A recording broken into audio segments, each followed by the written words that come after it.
Hi friends, welcome back. Welcome to Tamil Crypto Tech. நான் உங்கள் கோகுல்நாத்.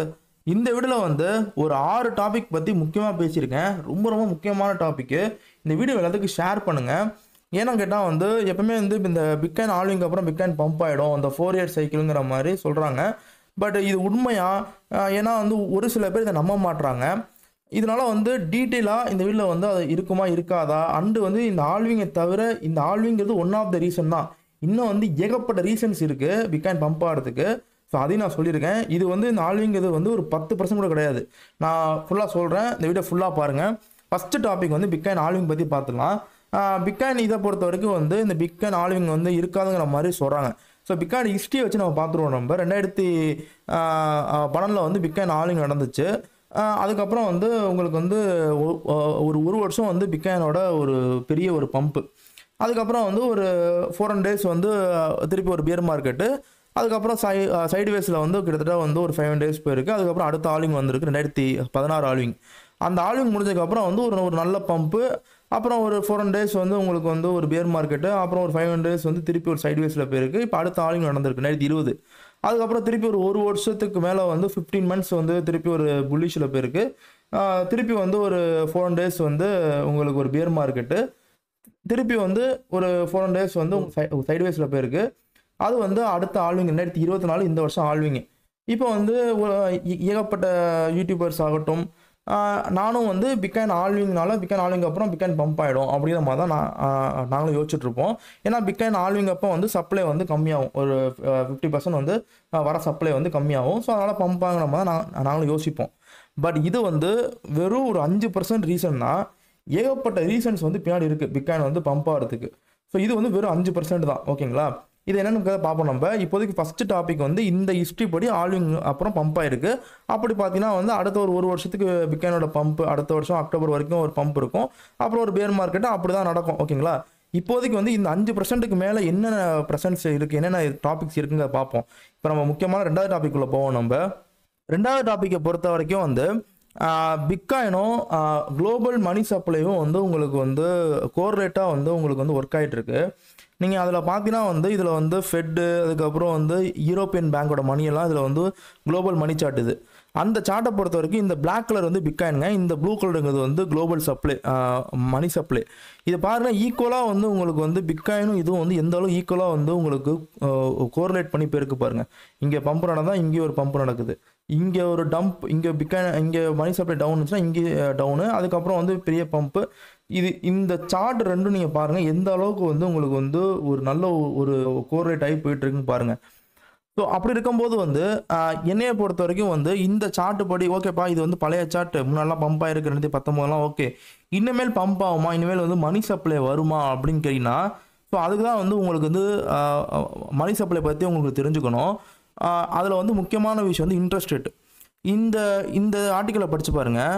இதில் வந்து இதில் in general money supply and interest rate have a inverse relationship. This means the more money flowing through the economy correspond with the lower interest rate while less money is linked with higher interest rate. So இதில் என்ன சொல்ல வராங்கிட்டனா வந்து எந்த அளவுக்கு வந்து நம்ம வந்து money supply increase ஆகணும்னா அதுக்கு வந்து இன்ட்ரெஸ்ட் ரேட்டை வந்து கம்மி பண்ணால் மணி சப்ளை இன்க்ரீஸ் ஆகுங்கிற மாதிரி சொல்கிறாங்க. அப்போ இந்த சார்ட்டு படி எப்போல்லாம் வந்து உங்களுக்கு மணி சப்ளை இன்க்ரீஸ் ஆகுதோ அப்போல்லாம் வந்து பிட்காயின் வந்து பம்ப் ஆகிருக்கு. அப்படி இருக்கும்போது வந்து இப்போ இன்ட்ரெஸ்ட் ரேட்டை வந்து இந்த வருஷம் வந்து கம்மி பண்ண போகிறாங்க. ஸோ இந்த இம்பார்ட்டன்ட் பாயிண்ட்டை படித்து பாருங்கள். இந்த மணி சப்ளை அந்த interest rate have inverse relationship. இந்த larger money supply lower make market interest rate make it less expensive for customer to borrow. The smaller money supplies to trend rise interest rate make it pricier for consumer take out money. அதான் என்ன சொல்கிறாங்க கேட்டால் வந்து interest ரேட்டை வந்து எப்போல்லாம் low பண்ணுறாங்களோ அப்போல்லாம் வந்து மணி சப்ளை அதிகபட்சமாக உள்ளே வருங்கிற மாதிரி அவங்க சொல்கிறாங்க. சரிப்பா, இப்போதைக்கு வந்து இன்ட்ரெஸ்ட் ரேட்டை கம்மி பண்ணுறங்கிற மாதிரி அவங்க சொல்கிறாங்க. ஸோ இது வந்து ஆகுமா அப்படின்னு கேட்டால் வந்து உங்களுக்கு வந்து ஃபெட்டை பொறுத்த வரைக்கும் வந்து இந்த இதை பாருங்கள். இந்த சார்ட்டை பொறுத்த வரைக்கும் வந்து இந்த சார்ட்டில் வந்து எப்பப்பெல்லாம் வந்து இன்ட்ரெஸ்ட் ரேட்டை கம்மி பண்ணுவாங்கிற ஒரு டேட்டா அவங்ககிட்ட இருக்குது. நீங்கள் அப்படி பார்த்தீங்கன்னா வந்து இன்ட்ரெஸ்ட் ரேட்டை வந்து இப்போதைக்கு வந்து ஃபெட்டு வந்து ரொம்ப வந்து ஒரு அதிகமாகிருக்கு. ஓகேங்களா? கிட்டத்தட்ட வந்து பார்த்தீங்கன்னா வந்து 1980க்கு அப்புறம் வந்து இப்போ தான் வந்து அதுக்கப்புறம் வந்து 0ல் கொண்டு போயிருக்கு. அதுக்கப்புறம் இப்போ ரொம்ப வருஷத்துக்கு அப்புறம் ஒரு பெரிய ஒரு பம்பு கொடுத்துருக்கு. ஓகேங்களா. ஏன் வந்து இந்த 2020லாம் வந்து ஏன் வந்து 0% வச்சுருந்தாங்கன்னா, அப்போ தான் வந்து கோவிட் வந்த டைம்லாம் வந்து ஃபெட் வந்து இன்ட்ரெஸ்ட் ரேட் வந்து 0 கொண்டு வராங்க. இதுக்கு முன்னாடி இப்போ 2020ல் ஒரு வாட்டி 0 கொண்டு வந்தாங்க. அதுக்கப்புறம் பார்த்தீங்கன்னா வந்து 2008ல் வந்து கிரேட் ரிசெஷன் நடந்துச்சு. அப்போ வந்து ஃபெட் வந்து இன்ட்ரெஸ்ட் ரேட் வந்து 0 கொண்டு வந்தாங்க. ஸோ அதை வந்து இந்த ஆர்டிக்கலில் பார்த்தீங்கன்னா உங்களுக்கு தெரியும் உங்களுக்கு. இப்போ இன் மார்ச் 2020 இந்த fed reserve announce to reserve would be 0%. So இதான் கொண்டு வராங்க. ஸோ இது வந்து ஒன் ஆஃப் த மோஸ்ட் நான் இதுன்னு சொல்லுவேன். ஏன்னா எப்போல்லாம் இந்த இன்ட்ரெஸ்ட் ரேட்டை 0 கொண்டு வராங்களோ அப்போல்லாம் எக்கனாமி வந்து பெரிய லெவலில் உங்களுக்கு பூஸ்ட் கொடுக்குது. ஓகேங்களா. அப்போ இப்போதைக்கு வந்து இல்லாத கிட்ட வந்து 22 வருஷம் இல்லாத அளவுக்கு 2007ல் வந்து அவங்க ஹைக் பண்ணி வச்சதுக்கு அப்புறமேட்டு வந்து இப்போ அதுக்கும் மேலே வந்து பார்த்தீங்கன்னா வந்து 2002ல் வந்து இந்த அளவுக்கு ஹைக் பண்ணிட்டு இருக்காங்க. அதுக்கப்புறம் அதுக்கு ஈக்குவலாக இப்போ தான் வந்து ஹைக் பண்ணி வச்சுருக்காங்க. அப்படி இன்னமேல் வந்து இப்போ இந்த சார்ட்டை பொறுத்த வரைக்கும் என்ன சொல்கிறாங்கன்னா, இன்ட்ரெஸ்ட் ரேட்டை வந்து நாங்கள் கம்மி பண்ணுவோங்கிற மாதிரி அவங்க சொல்கிறாங்க. இந்த சார்ட்டை படி பாருங்கள், 70% வந்து 0.25% கம்மி பண்ணுவாங்க 9வது மாதம், அதாவது இந்த மாதம் செப்டம்பர் மாதம் கம்மி பண்ணுவாங்கிற மாதிரி சொல்கிறாங்க. அப்படியே நீங்கள் வந்துட்டு பார்த்தீங்கன்னா வந்து கிட்டத்தட்ட வந்து ஒரு 69% வந்து எப்போ அடுத்த வருஷம் செப்டம்பர் மாதம் 2025 வரைக்கும் வந்து உங்களுக்கு வந்து இன்ட்ரெஸ்ட் ரேட் வந்து இப்போ 5 ஆர் 5.25% இருக்குல்ல, கிட்டத்தட்ட அடுத்த வருஷம் செப்டம்பர் வரைக்கும் வந்து உங்களுக்கு வந்து 3.25% கம்மி பண்ணுவாங்கிற மாதிரி ஒரு அசம்ஷன் வந்து சொல்லியிருக்காங்க. ஆனால் இந்த இதை கம்மி பண்ண மார்க்கெட்டில் வந்து குளோபல் சப்ளை வந்து இன்க்ரீஸ் ஆகும். ஸோ அப்படி தான் வந்து இதுக்கு முன்னாடி ஆயிருக்கு. ஸோ இதான் வந்து இந்த அளவுக்கு ஆயிருக்கு. அப்படி இருக்கும்போது வந்து இது கம்மி பண்ண வந்து மார்க்கெட் வந்து ஷார்ட் டேர்மில் ஃபஸ்ட் டைம் வந்து இதான் கம்மி பண்ணுறாங்க. ஓகேங்களா. செப்டம்பர் மாதம் கம்மி பண்ணுவாங்க மாதிரி சொல்கிறாங்க. ஷார்ட் டேர்மில் வந்து மார்க்கெட் வந்து ஒரு லோ கொடுத்தாலும் லாங் டேர்மில் இந்த இன்ட்ரெஸ்ட் ரேட்டை கம்மி பண்ண வந்து உங்களுக்கு வந்து மார்க்கெட் வந்து ஒரு நல்ல ஒரு புஷ் கிடைக்கும். அப்படி பார்த்தீங்கன்னா வந்து இந்த ஃபெடரல் ரிசர்வோட இதுங்கிறது வந்து ஆப்போசிட்டாக உங்களுக்கு பிஹேவ் ஆகும் பட்சத்தில் வந்து கண்டிப்பாக வந்து உங்களுக்கு வந்து இன்ட்ரெஸ்ட் ரேட்டை கம்மி பண்ணும்போது உங்களுக்கு மணி சப்ளை ஆட்டோமேட்டிக்காக உங்களுக்கு இன்க்ரீஸ் ஆகும். அப்படி இன்க்ரீஸ் ஆச்சுனால் பிட்காயினும் வந்து இந்த சார்ட்டு படி வந்து கோரிலேட்டாக இன்க்ரீஸ் ஆக சான்சஸ் ரொம்ப ரொம்ப அதிகமாக இருக்குது. ஸோ இதுதான் வந்து முக்கியமான விஷயம். ஸோ இதில் வந்து குளோபல் சப்ளை பற்றி பார்த்தாச்சு, ஃபெடரல் ரேட் வந்து இன்ட்ரெஸ்ட் ரேட்டை கம்மி பண்ணுவாங்கிறத பற்றி பார்த்தாச்சு, அண்டு மோரோவர் வந்து மணி சப்ளைனா என்ன, அது எப்படி பிஹேவ் ஆகுங்கிறதையும் பார்த்தாச்சு. ஃபெட்டோட இன்ட்ரெஸ்ட் கட்டுமே மணி சப்ளை இன்வெர்ஸ்லி ஒரு கோரிலேட்டான ஒன்று, ரெண்டும் வந்து ஆப்போசிட் ரியாக்ஷனில் வந்து பிஹேவ் ஆகுது. ஓகேங்களா. அதனால் என்னையை பொறுத்த வரைக்கும் இன்ட்ரெஸ்ட் ரேட் கம்மி பண்ணும்போது குளோபல் மணி சப்ளை இன்க்ரீஸ் ஆகும் பட்சத்தில் கண்டிப்பாக வந்து இந்த பிட்காயினோட பம்புங்கிறது வந்து ஒரு பெரிய லெவலில் ஒரு பூஸ்ட் கொடுக்க சான்சஸ் ரொம்ப ரொம்ப அதிகமாக இருக்குது. ஓகேங்களா. சரிப்பா, அதுக்கும் பிட்காயின் வந்து பம்ப் ஆகுமா, பிட்காயின் ஆல்விங்கிறது சும்மா தானே, அது வேஸ்ட்டு தானேங்கிற மாதிரி நீங்கள் ஏகப்பட்ட பேர் சொல்லலாம். ஆனால் இந்த பிட்காயின் ஆல்விங்கில் என்ன ஒரு பிரில்லியண்ட்டாக இந்த பிட்காயினை உருவாக்கம் என்ன பண்ணி வச்சுருக்காங்கன்னா, எவ்ரி 4 years ஒன்ஸ் வந்து இன்ட்ரெஸ்ட் ரேட்டை வந்து ஃபெட் வந்து கம்மி பண்ணுது. அது ஏன் கம்மி பண்ணுதுன்னு கேட்டால் வந்து அதுக்கு முக்கியமான காரணம் வந்து உங்களுக்கு வந்து யூஎஸோட தேர்தல். இந்த தேர்தலை வச்சு எப்போயுமே வந்து ஃபெட்டு வந்து இதை வந்து கம்மி பண்ணுது. அதனால வந்து ஆட்டோமேட்டிக்காக அந்த பிட்காயினை உருவாக்கம் எப்படி இந்த சிஸ்டத்தை உருவாக்கியிருக்காங்கன்னா, ஆல்விங் அப்புறம் நம்ம என்ன யோசிச்சுட்டு இருக்கோம்னா, ஆல்விங்க்கு அப்புறம் பிட்காயின் பம்ப் ஆகுது நம்ம யோசிக்கிறோம். ஆனால் இந்த மாதிரி இன்ட்ரெஸ்ட் ரேட்டை கட் பண்ணுற டைமில் வந்து பிட்காயினோட ஆல்விங் கொண்டு போய் வச்சுருவாங்க. பெரிய பெரிய அனலிஸ்டெல்லாம் முடிவு பண்ணி சத்தோஷி நாக்கமோட்டோ முடிவு பண்ணி வச்சிருக்காரு. So one of the brilliant idea நான் சொல்ல வரேன். நல்லா யோசிக்கோங்க. இது ஒரு சின்ன விஷயம் தான். பிட்காயின் ஆல்விங்க்கு அப்புறம் பிட்காயின் பம்ப் ஆகும் நம்மளாம் யோசிக்கிறோம். ஆனால் இந்த இன்ட்ரெஸ்ட் ரேட்லாம் கம்மி பண்ணி குளோபல் சப்ளை வருது 4 years ஒன்ஸ் வந்து அமெரிக்கா இந்த மாதிரி கம்மி பண்ணும், இந்த வேலையை பார்க்குங்கிற அந்த வேலை பார்க்குற டைமில் கொண்டு வந்து ஆளுங்க வச்சுருக்காங்க. ஸோ இதுதாங்க மேட்ரு. இதனால இது நடக்கலை. இந்த குளோபல் இந்த இன்ட்ரெஸ்ட் ரேட் கம்மி பண்ண டைமில் கொண்டு வந்து ஆளுங்க வச்சு அப்போ சப்ளை கம்மியாயிடும்ல, அப்போ டிமாண்ட் கிரியேட் ஆகும். ஆட்டோமேட்டிக்காக ஆப்போசிட் ரியாக்ஷனில் மணி சப்ளை உள்ளே வரும்போது அப்போ வந்து குளோபல் லிக்விடிட்டிங்கிற ஒரு விஷயம் உள்ளே வந்து பிரிண்டிங் மணி அதிகமாகுது. ஸோ அதை தான் சொல்கிறேன். இதில் வந்து மணியை வந்து பிரிண்ட் பண்ண ஆரம்பிச்சிருவாங்க. அப்போ மணியை பிரிண்ட் பண்ண ஆரம்பிக்கும் போது ஆட்டோமேட்டிக்காக என்ன ஆகும், உங்களுக்கு மணி ஃப்ளோ வந்து இன்ட்ரெஸ்ட் ரேட்டை கட் பண்ண மணி ஃப்ளோ வந்து உள்ளே வரும். இப்போ மணி ஃப்ளோ உங்களுக்கு உள்ளே வரும் பட்சத்தில் உங்களுக்கு வந்து அது என்ன ஆகும்னா ஆட்டோமேட்டிக்காக பிட்காயினோட புல்டன் வந்து ரொம்ப பெரிய லெவலில் அது உடனே வந்து பிட்காயின் வந்து உங்களுக்கு பெரிய லெவலில் ஒரு பம்பு கொடுத்துரும். ஸோ இதான் ஆருக்கு இது வந்து ஒரு டீஃப்ளேஷனரி மெக்கானிசம் மாதிரி இது வந்து ஆகிட்டு இருக்குங்க. தெளிவாக புரிஞ்சுச்சா? திருப்பி நான் சொல்கிறேன். ஒன்றுமே இன்ட்ரெஸ்ட் ரேட் கம்மி பண்ணோடனே மணியை பிரிண்ட் பண்ண ஆரம்பிச்சிருவாங்க. மணி உள்ள குளோபல் மணி சப்ளை உள்ளே வருது. அந்த டைமில் பிட்காயின் ஆல்விங் நடக்கணுங்கிறதுக்காண்டி அப்போ தேர்தல் வர போதுனால ஃபெட் ஆட்டோமேட்டிக் இன்ட்ரெஸ்ட் ரேட் கம்மி பண்ணும், மணி சப்ளை உள்ளே வரும். அந்த டைமில் கொண்டு போய் பிட்காயின் ஆல்விங் வச்சுருவாங்க. அப்போ பிட்காயினோட சப்ளையும் கம்மியாகும். அப்போ டிமாண்ட் கிரியேட் ஆகி ஆட்டோமேட்டிக்காக பிட்காயின் வந்து பம்ப் கொடுத்துருச்சு. ஸோ இதான் வந்து ஒவ்வொரு விஷயத்துக்கு இதான் ஆகுது. ஓகேங்களா? இது வந்து பிட்காயினோட மணி சப்ளை, ஃபெட்டு அண்டு மணியோட பிரிண்டிங்கு, இந்த விஷயத்தை பேஸ் பண்ணி விஷயங்கள் நடந்திருக்கு. அண்ட் இன்னொரு முக்கியமான ஆஃப் த டாபிக் நீங்கள் எடுத்துக்கலாம்.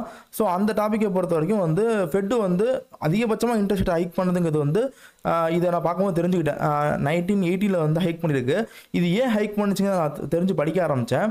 அப்போ தான் வந்து இந்த பிரசிடென்ட் நிக்சனோட ஒரு முக்கியமான விஷயம் வந்து என் கண்ணில் பட்டுச்சு. பட் இது ஹாஃப் த டாபிக் தான், அது இருந்தாலும் தெரிஞ்சு வச்சுக்கோங்க. அவர் தான் வந்து இந்த டாலருக்கு பின்னாடி இந்த கோல்டை வந்து நீக்கிறது அவர் தான். இந்த பிரெட்டன் வூட்ஸ் சிஸ்டம்னு ஒரு சிஸ்டம் இருக்குங்க, கோல்டு, அதாவது வந்து கோல்டை பேக்கப்பாக வச்சு டாலர் அடிக்கிறது. ஸோ அதை வந்து உடச்சி விட்டதே இவர் தான். ஏன்னா அதை வந்து காம்பன்சேட் பண்ண முடியல, ஒரு சில இன்ஃப்ளேஷன் ரொம்ப பிரச்சனையாச்சுங்கிற காரணத்துக்காண்டி இந்த பிரெட்டன் வூட்ஸ் சிஸ்டத்தை வந்து உடச்சி விட்டு கோல்டை வந்து இந்த first order was gold window to be closed, கோல்டுங்கிற அந்த விஷயத்தை வந்து க்ளோஸ் பண்ணது அதுதான். ஸோ இதனால தான் இன்றைக்கி இந்த அளவுக்கு இன்ஃப்ளேஷன் அதிகமாக இருக்குது, நம்மளால் வந்து பிரிண்டிங் மணி அதிகமாக இருக்குது. இந்த விஷயம் நடக்கிறதுக்கு முக்கியமான காரணமே இந்த 1980 நடந்த இந்த ஒரு விஷயம் தான். இந்த விஷயத்தை பற்றி வேணால் ஃபுல்லாக படித்து பாருங்கள், நான் கீழே லிங்க் தரேன். ஓகேங்களா? இப்போ அடுத்தது வந்து இப்போ ஒரு 4 டாபிக் பார்த்தாச்சு நம்ம. இப்போ அடுத்த ஒரு டாபிக் பார்த்துருவோம், 5 டாபிக் 6 டாபிக் பார்த்துருவோம் நம்ம. அதுதான் வந்து குளோபல் லிக்விடிட்டி. ஸோ இது வந்து ஒன் ஆஃப் த முக்கியமாக ப்ளே பண்ணுது. எந்த அளவுக்கு வந்து இது ப்ளே பண்ணுதோ, பிட்காயின் ஃபெட்டு இதெல்லாம் ப்ளே பண்ணுதோ, அந்த அளவுக்கு வந்து இந்த குளோபல் லிக்விடிட்டி ப்ளே பண்ணுது. இதை கண்டுபிடிச்ச யாருன்னா வந்து மைக்கேல் ஹாவலுங்க தான் கண்டுபிடிச்சாரு. இவர் வந்து இந்த குளோபல் லிக்விடிட்டியை பற்றி புக் எழுதியிருக்காரு. இவர் வந்து ஃபினான்ஸ் செக்ரட்டரியில் வந்து கிட்டத்தட்ட வந்து ஒரு 30 வருஷம் ஒர்க் பண்ணியிருக்காரு. இவர் வந்து ஒரு 65 மந்த்ஸ் வந்து ஒரு குளோபல் லிக்விடிட்டியை பற்றி ஒரு போடுறாரு. இது படி நீங்கள் பார்த்தீங்கன்னா உங்களுக்கு தெரியும். உங்களுக்கு எப்போல்லாம் வந்து குளோபல் லிக்விடிட்டி கம்மியாக இருக்கும் அப்போல்லாம் வந்து எல்லா மார்க்கெட்டுமே வந்து ஓரளவுக்கு வந்து கம்மியாக இருக்குது. அதுக்கப்புறம் வந்து பிட்காயின் வந்து ஒரு பெரிய லெவலில் வந்து உங்களுக்கு வந்து ஒரு பம்ப் கொடுத்துருக்கு. அவர் வந்து இந்த ஃபோட்டோவை பாருங்கள். இந்த ஃபோட்டோவை பொறுத்த வரைக்கும் வந்து 2021 வந்து அமெரிக்காவோட இன்ட்ரெஸ்ட் ரேட்டுங்கிறது வந்து 0.25% தான். அப்போ பிட்காயினோட ப்ரைஸுங்கிறது வந்து 68,000 இருந்துச்சு. இப்போ வந்து அமெரிக்காவோட இன்ட்ரெஸ்ட் ரேட்டுங்கிறது வந்து 5.25%. இப்போயும் பிட்காயினோட ப்ரைஸ் பார்த்தீங்கன்னா 69,000 இருக்குது. அப்போ ரொம்ப இன்ட்ரெஸ்ட் ரேட் கம்மியாக இருந்தப்ப அந்த ப்ரைஸ் இருந்துச்சு. அப்போ என்ன காரணம் இதுனா முக்கியமாக தெரிய வருதுன்னு கேட்டினா வந்து பிட்காயினில் பையிங் ப்ரெஷர் வந்து ரொம்ப வந்து அதிகமாக இருக்குது. ஸோ இதுதான் வந்து இதில் முக்கியமாக வந்து தெரிய வருது. அண்டு மோரோவர் வந்து இந்த குளோபல் லிக்விடிட்டியை பொறுத்த வரைக்கும் வந்து 10% குளோபல் லிக்விடிட்டிஸில் இன்க்ரீஸ் ஆச்சுனாலே அதில் வந்து உங்களுக்கு வந்து ரெஃப்ளெக்டிவ் விஷயம்னு ஒன்று இருக்குது, அசட்ஸ்னு ஒன்று இருக்குது. ஸோ அந்த அசட்டுங்கிறது வந்து பிட்காயின், எத்திரியம், S&P 500 இந்த மாதிரி அசட்ஸில் வந்து பிட்காயின், எத்திரியம் மட்டுமே வந்து ரொம்ப அதிகமாக பெர்ஃபார்ம் பண்ணுது. இது வந்து 10% இந்த குளோபல் லிக்விடிட்டி வந்து உள்ளே வந்தாலே போதும், பிட்காயினும் எத்திரியமும் ரொம்ப அதிகபட்சமாக பெர்ஃபார்ம் பண்ணுது. ஸோ இப்போதைக்கு வந்து ஆட்டோமேட்டிக்காக இன்ட்ரெஸ்ட் ரேட்டை கம்மி பண்ண ஆரம்பித்தா மணி ஃப்ளோ இதில் அதிகமாகிடும். மணி ஃப்ளோ அதிகமாகிடுச்சுன்னா குளோபல் லிக்விடிட்டி அதிகபட்சம் ரொம்ப இன்க்ரீஸ் ஆகுங்கிற அவசியம் கிடையாது. வெறும் 10% இன்க்ரீஸ் ஆனாலே நம்ம பிட்காயின் மார்க்கெட்டுங்கிறது ரொம்ப பெரிய லெவலில் ஹை கொடுக்குது. ஸோ இதான் மேட்ரு. அண்டு மோரோவர் வந்து இந்த ஃபோட்டோவில் பார்த்த வரைக்கும் 0.25%க்கு 69,000ங்கிறப்ப இப்போ 5.25% அவ்வளோ பெரிய இன்ட்ரெஸ்ட் ரேட்லேயே பையிங் ப்ரெஷர் அதிகமாக இருக்குது. இப்போ வேர்ல்டு ஃபுல்லாக வந்து பெரிய பெரிய பில்லியனர்ஸ் எல்லாமே உள்ளே வந்திருக்காங்க. இதெல்லாம் சேர்ந்து ஆல்விங் எல்லாமே சேர்ந்து மார்க்கெட்டை வந்து அடுத்த லெவலுக்கு கொண்டு போகிறதுக்கான சான்சஸ் வந்து ரொம்ப அதிகமாக இருக்குது. ஸோ இதான் வந்து என்னோட ப்ரெடிக்ஷனு. இதில் வந்து நான் விஷுவல் பேக்கனுங்கிற ஒரு யூடியூப் சேனல் தான் நான் இன்ஸ்பிரேஷனாக எடுத்துக்கிட்டேன். ஓகேங்களா? நம்ம ஆள் தமிழில் சொல்லணும் எடுத்துக்கிட்டேன். முடிஞ்சால் அந்த வீடியோ போய் செக் பண்ணி பாருங்கள். ஒரு 54 மினிட்ஸ் அந்த வீடியோ இருக்கும். நான் ஃபுல்லாக அதை படித்து பார்த்து கிட்ட இதுக்கு மட்டும் நான் 6 ஹவர்ஸ் ஒர்க் பண்ணியிருக்கேன். ஓகேங்களா? அது என்ன வீடியோ பார்த்தாலும் நம்ம 6 ஹவர்ஸ் ஒர்க் பண்ணியிருக்கேன். வேணா அதை போய் அதான் என்னோட இன்ஸ்பிரேஷன். ஓகேங்களா? இது வந்து ஒன்றா டாபிக். அண்டு இப்போ வாரெல்லாம் முடிவு விட்டுருச்சுன்னா கண்டிப்பாக வந்து பெரிய லெவலில் பிட்காயின் பம்பு கொடுத்துரும். ஓகேங்களா? இதான் வந்து ஓவராலாக டாப்பிக்கு. இதில் global liquidity, money supply, Federal Reserve and ஆல்விங் எல்லா டாப்பிக்கும் நான் வந்து ஃபாலோ பண்ணிட்டேன். திருப்பி வேணால் அந்த வீடியோ ஃபுல்லாக பாருங்கள், உங்களுக்கு தெளிவாக புரிஞ்சிடும். இப்போ பிட்காயின் டெக்னாலஜிக்குள்ளே போயிடலாம். ஸோ பிட்காயின் டெக்னாலஜியை பொறுத்த வரைக்கும் வந்து ஓகே, இஎம்ஐ நம்ம எடுத்து விட்றலாம். நம்ம இஎம்ஐ தான் பார்ப்போம் நம்ம. ஸோ ஓகே, இஎம்ஐயை பொறுத்த வரைக்கும் வந்து ஓகே எடுத்து விட்டாச்சா. பிட்காயினோட ப்ரைஸ் பொறுத்த வரைக்கும் வந்து 58,000 இருக்குது. ஆக்சுவலி வந்து லாஸ்ட் வீக் வந்து பிகான் வந்து ஒரு பாசிட்டிவ் சைனில் வந்து க்ளோஸ் ஆச்சு. 21 வீக் மூவிங் ஆவரேஜ் கிட்ட 61,000க்கு மேலே போய் க்ளோஸ் ஆச்சு. பட் இது வந்து கன்ஃபர்மேஷன் வீக் கிடையாது. அடுத்த வீக்கும் அதே மாதிரி க்ளோஸ் ஆகணும். பட் இந்த வீக் வந்து கண்டிப்பாக க்ளோஸ் ஆகாது போல் 58,000 வந்து க்ளோஸ் ஆகுது. இது மார்க்கெட்டுக்கு வந்து ஒரு நெகட்டிவாக அப்படின்னு கேட்டால் வந்து ஆமாம். எப்பவுமே வந்து பிட்காயின் வந்து 21 வீக் மூவிங் ஆவரேஜ் கீழே வந்து எப்போல்லாம் வந்து க்ளோஸ் அடிக்குதோ அதுக்கப்புறம் வந்து 50 வீக் மூவிங் ஆவரேஜை வந்து அடுத்த வாரத்தில் போய் டெஸ்ட் பண்ணியிருக்கு. இப்போ பார்த்தீங்கன்னா வந்து போன வாட்டி இந்த மாதிரி க்ளோஸ் வச்சுருக்கல, அதுக்கப்புறம் ஒரு நல்ல ஒரு லோ, அது கீழே வந்து ஒரு நல்ல ஒரு லோ எடுத்திருக்கு. மேபி இந்த வாரம் இப்போ 21 வீக் மூவிங் ஆவரேஜ்கிட்ட க்ளோஸ் வைக்கும்போது அடுத்த ஒரு சப்போர்ட்டுங்கிறது வந்து 50 week moving average. 50 week moving ஆவரேஜுங்கிறது வந்து 54,000. ஓகேங்களா? ஸோ ஏகப்பட்ட பேர் வந்து அடுத்து அது கீழே வந்து 42 வருங்கிற மாதிரி சொல்கிறாங்க. ஃபஸ்ட்டு இந்த 50 வீக் மூவிங் ஆவரேஜை ஃபஸ்ட்டு உடைக்கட்டும். இதை உடச்சதுக்கு 54,000ங்கிற அந்த இது இருக்குல்ல, அதை ஃபஸ்ட்டு உடைக்கட்டும். அதை உடச்சிட்டு கீழே வந்து இந்த இடத்துல உடச்சுனே உடனே உடச்சிடாது. திருப்பி உடச்சி இந்த இடத்துல போய் திருப்பி உங்களுக்கு டெஸ்ட் பண்ணும். இந்த இடத்துல ஒரு அக்குமேட்டிங் ஜோன் எடுக்கும். அதுக்கப்புறம் தான் இந்த ரேஞ்சுக்கு வந்து உங்களுக்கு வரும் 45, 42 அந்த ரேஞ்செலாம் வரும். பட் இப்போ உடனே அப்படியே டக்கு டக்குன்னு கீழே வந்துருமான்னு கேட்டால் வந்து அது இப்போதைக்கு வந்து ஒரு ஏதாச்சும் ஒரு வேர்ல்டு ஃபுல்லாக ஒரு நெகட்டிவ் நியூஸு, வேர்ல்டு வார் வந்து இப்போ இஸ்ரேலுக்கும் இதுக்கும் போயிட்டுருக்குல்ல, நியூக்ளியர் வெப்பனு அந்த மாதிரி வந்துச்சுன்னா ஒரு பாசிபிலிட்டிஸ் இருக்குது. பட் இப்போதைக்கு சப்போர்ட்டுங்கிறது வந்து 54ங்கிறதுல வந்து ரொம்ப ஒரு பெரிய சப்போர்ட் இருக்குது. இந்த சப்போர்ட்டை ஹோல்ட் பண்ணும் பட்சத்தில் வந்து இது இங்கே வரதுக்கெல்லாம் சான்ஸ் இல்லை. பட் வந்து என்னையை பொறுத்த வரைக்கும் ஆல்விங்க்கு அப்புறமேட்டு வந்து ஒரு டவுன் வந்துக்கிட்டே தான் இருக்கும். இது வந்து நான் திருப்பி சொல்கிறேன், ஆல்காயின்ஸை வாங்கிறதுக்கான ஒரு இதுங்க. கீழே இந்த வாட்டி டாலரை மட்டும் நீங்கள் கையில் கொஞ்சம் ஹோல்டில் வச்சுக்கிட்டே இருங்க. நான் அதனால் காயின்ஸ் ஒரு 5 காயின் 6 காயினை சூஸ் பண்ணி நீங்கள் வந்து ஏகப்பட்ட காயின்ஸில் நீங்கள் டைவர்ஸ் பண்ணி போட்டாலும் அதுலேருந்து ஒரு 4 காயினை சூஸ் பண்ணி நீங்கள் டிசிஏ பண்ணிக்கிட்டே இருங்க. ஸோ அதான் வந்து என்னையை பொறுத்த வரைக்கும் ஒரு பெஸ்ட்டான ஐடியா. இப்போதைக்கு வந்து சில பேர் வந்து 36லாம் சொல்கிறாங்க. பட் அதெல்லாம் 2 வீக் மூவிங் ஆவரேஜ். அதெல்லாம் எப்போனா ஒரு பியர் மார்க்கெட் கண்டிஷனில் தான் அதெல்லாம் கீழே வரும். இது வரைக்கும் வந்து பிட்காயின் புல் மார்க்கெட் அப்புறம் வந்து 2 வாட்டி தான் போய் டெஸ்ட் பண்ணோம். இங்கே வாட்டி டெஸ்ட் பண்ணி கீழே வந்து இங்கே அக்குமேட் ஆகிருக்கு. திருப்பி இந்த வாட்டி இங்கே 2 வாட்டி டெஸ்ட் பண்ணியிருக்கு. திருப்பிலாம் இந்த இடத்துல வந்து டெஸ்ட் பண்ணுறதுக்கான சான்ஸுங்கிறது ரொம்ப ரொம்ப கம்மி தான். பட் ஃபஸ்ட்டு இந்த 2 சப்போர்ட்டை ஃபஸ்ட்டு உடைக்கட்டும். ஃபஸ்ட்டு 50 வீக் மூவிங் ஆவரேஜை ஃபஸ்ட்டு உடைக்கட்டும். அதை உடச்சதுக்கப்புறம் நம்ம செக் பண்ணிக்கலாம். இப்போது வந்து இந்த டெஸ்ட் பண்ணால் 54 வரைக்கும் வந்து டெஸ்ட் பண்ணலாம், அவ்வளோதான். இதை உடைக்கும் பட்சத்தெல்லாம் அடுத்தடுத்து வந்து போகிறதுக்கான சான்சஸ் இருக்குது. அதை அடுத்த வாரங்களை பார்ப்போம் நம்ம. ஸோ இதான் வந்து பிட்காயின் டெக்னிக்கல் அனலைஸு. இந்த வீடியோ உங்களுக்கு தெளிவாக போகுதுன்னு நினைக்கிறேன். ஏன்னா இதில் வந்து ஃபெட்டோட இதை பற்றி, மணியை பற்றி, எல்லாத்தையும் பற்றி தெளிவாக சொல்லியிருக்கேன். ஸோ திருப்பி வேணால் இப்போ செக் பண்ணி பாருங்கள். இந்த வீடியோவை பற்றி கீழே சொல்லுங்கள். ஏன்னா ரொம்ப சிரத்தை எடுத்து இந்த வீடியோ நான் பண்ணியிருக்கேன். கொஞ்சம் சொல்லுங்கள், நீங்கள் கீழே உங்கள் கமெண்ட்ஸ் என்னன்னு சொல்லி கீழே சொல்லுங்கள். ஓகே, இந்த வீடியோ பிடிச்சா லைக் பண்ணுங்கள், ஷேர் பண்ணுங்கள். தமிழ் கிரிப்டோ டெக்கை சப்ஸ்கிரைப் பண்ணுங்கள். பாய்.